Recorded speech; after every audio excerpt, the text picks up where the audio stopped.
एक सिचुएशन सोचते हैं। एक खचाखच भरी एक्सप्रेस ट्रेन, सफर आराम से चल रहा है और अचानक धुएं की गंध। कुछ ही पलों में चीख पुकार, अफरा तफरी। मथुरा जंक्शन पर झांसी अमृतसर स्पेशल एक्सप्रेस के साथ ठीक यही हुआ। या कह सकते हैं कि ऐसा होता हुआ दिखा। बिल्कुल। आज हम इसी घटना की गहराइयों में उतरेंगे। हमारे पास एक समाचार रिपोर्ट है जो इस पूरे वाकये को कवर करती है। और हमारी पड़ताल का मकसद सिर्फ ये जानना नहीं है कि क्या हुआ, बल्कि ये समझना है कि इस पूरी कहानी के पीछे का सच क्या था। और जैसा कि आपने कहा, इस कहानी में एक बहुत बड़ा ट्विस्ट है। तो चलिए इस पूरी कहानी को परत दर परत खोलते हैं। बिल्कुल। तो कहानी शुरू होती है सुबह के वक्त, ठीक 10:49 पर। सुबह 10:49 मथुरा जंक्शन के स्टेशन सुपरिटेंडेंट मतलब एसएस कंट्रोल रूम को एक बहुत जरूरी सूचना देते हैं। क्या? वो बताते हैं कि गाड़ी संख्या 03555 झांसी अमृतसर स्पेशल एक्सप्रेस की एक कोच में आग लग गई है। बस एक कॉल और ऐसा लगा जैसे किसी ने कोई इमरजेंसी बटन दबा दिया हो। बिल्कुल, एक इमरजेंसी बटन। और ये कोई छोटा मोटा बटन नहीं था। आपदा प्रबंधन की भाषा में इसे ट्रिगर कहते हैं। ट्रिगर? हाँ, एक सही सूचना सही जगह पर, और वो एक साथ कई सिस्टम्स को एक्टिवेट कर देती है। मतलब रिपोर्ट के हिसाब से इस एक कॉल से रेलवे, फायर ब्रिगेड, पुलिस प्रशासन और यहाँ तक कि मेडिकल टीमें भी सब एक साथ हरकत में आ गई। बाप रे, मतलब इतने सारे अलग अलग विभाग और सबका लक्ष्य एक। यही तो पहली चुनौती होती है। लेकिन जब इतनी सारी टीमें एक जगह पहुंचती हैं तो एक सवाल उठता है कि कहीं वहां अफरा तफरी तो नहीं मच गई?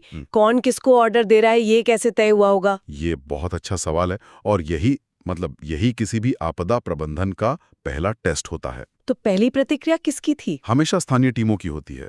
शहर की फायर ब्रिगेड और रेलवे पुलिस। उनका पहला काम होता है कि सिचुएशन को काबू में करें, उसे और बिगड़ने से रोकें। और रिपोर्ट तो यही बताती है कि उन्होंने मिलकर बहुत जल्दी आग पर काबू भी पा लिया। बिल्कुल, ये उनकी तैयारी और आपसी तालमेल को दिखाता है। लेकिन कहानी यहाँ खत्म नहीं होती। नहीं, कहानी तो यहाँ से और भी गंभीर हो जाती है। आग बुझ गई, ठीक है, पर कोच के अंदर फंसे लोगों का क्या? सही। धुएं में बेहोश पड़े लोग, घायल लोग, उन्हें कौन निकालेगा? आग बुझाना एक बात है, पर लोगों को बचाना वो एक बिल्कुल अलग स्किल सेट है। और यहीं पर कहानी में एक और खिलाड़ी की एंट्री होती है। एक ऐसा खिलाड़ी जो ऐसे ही मुश्किल हालात के लिए बना है, राष्ट्रीय आपदा मोचन बल यानी एनडीआरएफ। एनडीआरएफ, हाँ, इनका नाम तो हर बड़ी आपदा के समय सुनने को मिलता है। बाढ़ हो, भूकंप हो। ये एक स्पेशलाइज्ड फोर्स है। इनकी ट्रेनिंग बहुत सख्त होती है, लेकिन इनका काम दुश्मन से लड़ना नहीं, बल्कि मुश्किल में फंसे आम नागरिकों की जान बचाना है। और रिपोर्ट के मुताबिक गाजियाबाद से एनडीआरएफ की एक टीम पहुंची। हाँ, डिप्टी कमांडेंट रविंद्र कुमार के नेतृत्व में करीब 35 जवानों की टीम। और उन्होंने जो किया वो सुन के तो मेरे रोंगटे खड़े हो गए। लिखा है कि टीम ने कोच की खिड़की और छत को काट के घायलों को बाहर निकाला। छत को काट दिया? छत को? ये कैसे मुमकिन है? मेरा मतलब है, ट्रेन का कोच कोई कार की बॉडी जैसा तो नहीं होता? बिल्कुल नहीं। वो एक मजबूत स्टील का बक्सा है जिसे हादसों को झेलने के लिए बनाया जाता है, टूटने के लिए नहीं। उसे काटना वो किसी लोहे की तिजोरी को तोड़ने जैसा है। तो फिर उन्होंने इसे काटा कैसे? मतलब कोई नॉर्मल आरी तो काम नहीं करेगी? नहीं, बिल्कुल नहीं। इसके लिए खास उपकरण लगते हैं, जैसे हाइड्रोलिक कटर्स, जिन्हें जॉज ऑफ लाइफ भी कहते हैं। Jaws of life? हाँ, ये मशीनें स्टील को मक्खन की तरह काट सकती हैं।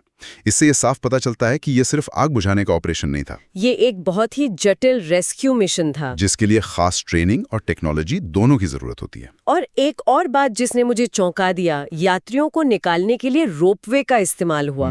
मतलब रस्सियों के सहारे लोगों को कोच से बाहर निकाला गया। ये तो किसी एक्शन फिल्म जैसा लग रहा है। सुनने में फिल्मी लग सकता है, पर यह एक बहुत ही प्रैक्टिकल तरीका है। सोचिए, अगर दरवाजे जाम हो, या कोच में जहरीला धुआं भरा हो। अच्छा। या फिर कोच ऐसी जगह खड़ा हो जहां सीढ़ी लगाना मुमकिन ना हो। बिल्कुल। ऐसी स्थिति में ऊपर से एक रास्ता बनाकर लोगों को निकालना सबसे सुरक्षित और तेज तरीका हो सकता है। सही बात है। मतलब वो हर बुरी से बुरी सिचुएशन के लिए तैयार थे, और लोगों को निकालने के बाद उन्हें फौरन मेडिकल टीमों को सौंप दिया गया। आगरा मेडिकल टीम और जिला प्रशासन की मेडिकल टीम। ये तालमेल भी देखने लायक है। इसी को चेन ऑफ सर्वाइवल कहते हैं। एक टीम बचाती है, दूसरी टीम तुरंत इलाज शुरू करती है। हादसे के बाद का पहला घंटा, जिसे गोल्डन आवर कहते हैं, वो बहुत कीमती होता है। और इस ऑपरेशन में एक साफ सिस्टम दिख रहा था। एनडीआरएफ बचाएगी, मेडिकल टीमें इलाज करेंगी, सब कुछ एक तय योजना के तहत। हाँ, घंटों की ये भागदौड़, आग, धुआं, कोच को काटना, रोपवे, सब कुछ पूरी गंभीरता से चल रहा था। और फिर दोपहर के 1:42 पर अचानक एक घोषणा होती है। एक ऐसी घोषणा जो वहां मौजूद हर किसी को हैरान कर देती है। क्या? रेलवे अधिकारियों ने बताया कि ये कोई असली दुर्घटना नहीं थी। क्या मतलब? ये एक संयुक्त मॉक ड्रिल थी। ओह, मॉक ड्रिल। सोचिए जरा उन जवानों और कर्मचारियों के बारे में जो अपनी जान की परवाह किए बिना पूरी ताकत से लोगों को बचाने में लगे थे। उन्हें भी शायद आखिरी पल तक नहीं पता था। और यही एक अच्छी मॉक ड्रिल की पहचान है। उसे इतना असली लगना चाहिए कि लोग दबाव में काम करने की अपनी असली क्षमता दिखा सकें। रिपोर्ट की एक लाइन है, जब पता चला ये मॉक ड्रिल है तो सभी ने राहत की सांस ली। इससे पता चलता है कि कितना सच्चा लग रहा था। पर सवाल यह है कि इस सब का मकसद क्या था? इतना बड़ा तामझाम सिर्फ एक प्रैक्टिस के लिए? इसका मकसद समझने के लिए हमें रिपोर्ट में दिए गए जनसंपर्क अधिकारी प्रशस्ति श्रीवास्तव के बयान को ध्यान से देखना होगा। अच्छा, उन्होंने क्या कहा? उन्होंने 2 बहुत जरूरी बातें कही।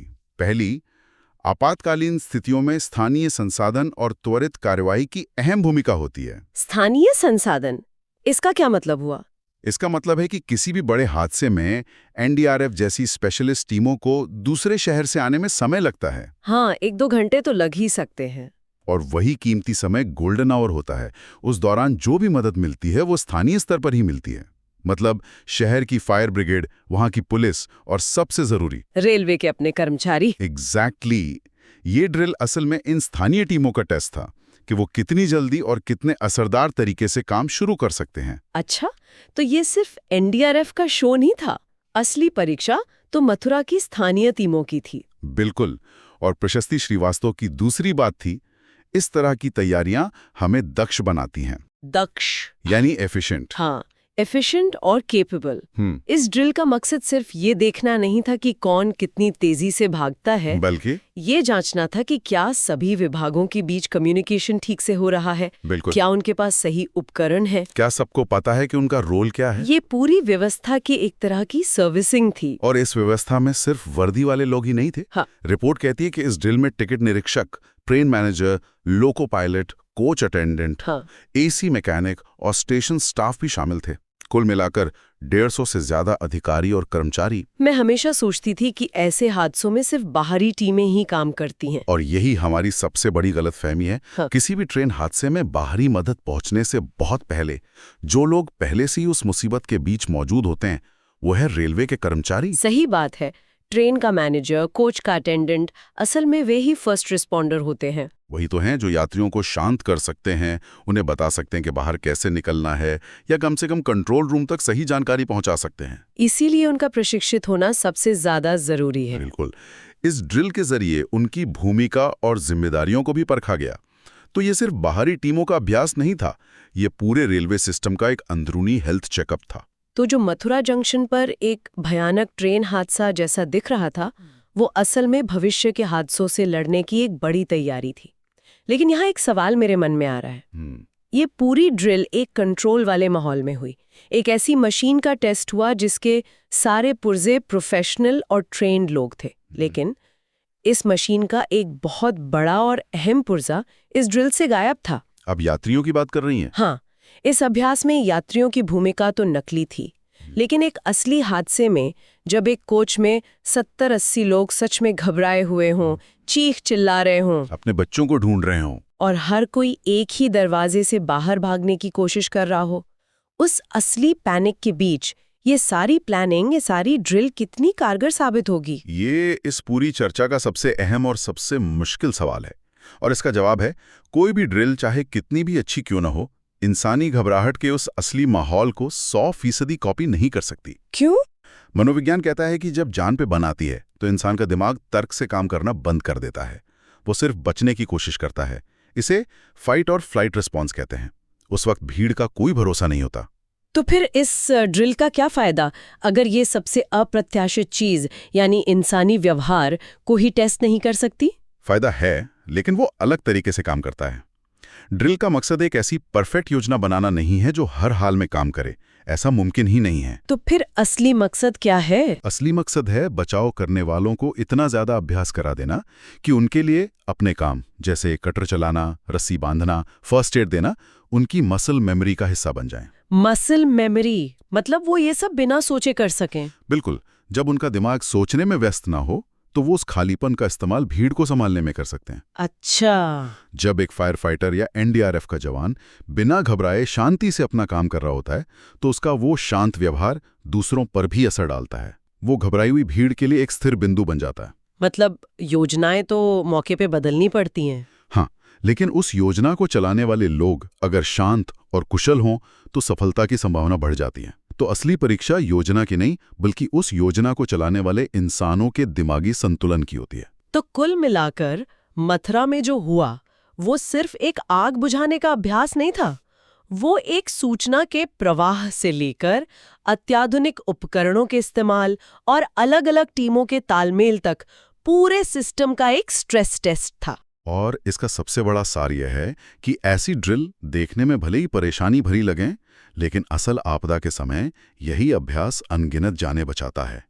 ये हमें किस्मत के भरोसे बैठने की बजाय तैयारी और अभ्यास पर भरोसा करना सिखाता है। ये पूरी बातचीत वाकई सोचने पर मजबूर करती है। बचाव दल और रेलवे कर्मचारियों ने तो अपने कौशल को परख लिया, पर एक सवाल है जो शायद हम सबको खुद से पूछना चाहिए। अगली बार जब कोई किसी ट्रेन या प्लेन में बैठे तो क्या 1 मिनट निकाल कर ये देखा जाता है कि इमरजेंसी एग्जिट कहाँ है? क्या ये जानकारी होती है कि आग लगने पर क्या करना चाहिए? बचाव दल तो अपनी तैयारी कर रहे हैं, पर एक यात्री के तौर पर हम कितने तैयार हैं?